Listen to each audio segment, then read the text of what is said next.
ಸೀದಾ ಸೀದಾ ಪಾಕಿದ ಬರದ ಒಂದು ಗಂಟೆ ಹೊಡಿದು ಬರ್ತಾನ ಒಬ್ಬನೇ. ನಮಗ ಈಗ 6 ಹೊಡಿದು ನಡೀತೇವೆ.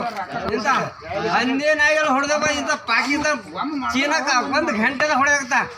ನಮಗೆ ಒಣಗಿನ ರೊಟ್ಟಿನೇ ಪಾಕಿ. ನಮ್ಗೆ ರೊಕ್ಕ ಬೇಡ, ರೂಪಾಯಿ ಬೇಡ, ತನಕ ಬೇಡ, ಫಿಕ್ಕ ಬೇಡ. ಸೀದಾ ಸೀದಾ ಹೊಡೆದು ಬರುತ್ತೆ. ನಾವು ನಮಗೆ ಒಣಗಿನ ರೊಟ್ಟಿ ಜವಾರ ಕಳ್ಸ್ಬೇಕು. ಎಣ್ಣೆ ರೊಟ್ಟಿನೇ ನಮಗೆ ತನಕ ಬೇಡ, ಪಿನಕ ಬೇಡ. ಸೀದಾ ಸೀದಾ ಹೋಗ್ಕ 1 ಗಂಟೆದ ಎತ್ತು ತಗೊಂಡು ಹೊಡೆದು ಬರ್ತಾವೆ ಬಂಡಿ ತೊಗೊಂಡು.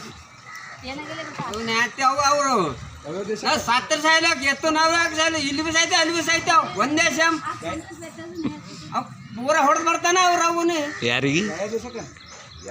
ಪಾಕಿಸ್ತಾನ, ಚೀನಾಕ, ಮತ್ತೆ ಅವು ಯಾವ ದೇಶಕ್ಕೆ ಮತ್ತೆ ಹಿಂಗೆ ಮತ್ತೆ 30 ದೇಶ ಬಂದ್ರೆ ಹೊಡಿತಾನ. ಎತ್ತು ನಾನು ತೀಸ್ ಮಾರ್ಕಿದ ಓಡ್ಕೋತ ಹೊಡಿತಾವ. ನಾವು ನೋಡ್ಕೋತ ಹೊಡಿಲೇವು. ನಾವು ಸತ್ತರ ಸಾಯ್ಲೇವು. ನಮಗೆ ತನಕ ಬೆಳಕ ಬೇಡ. ರೊಟ್ಟಿ ಒಣಗಿನ ರೊಟ್ಟಿ ಎಣ್ಣೆ ಖಾರ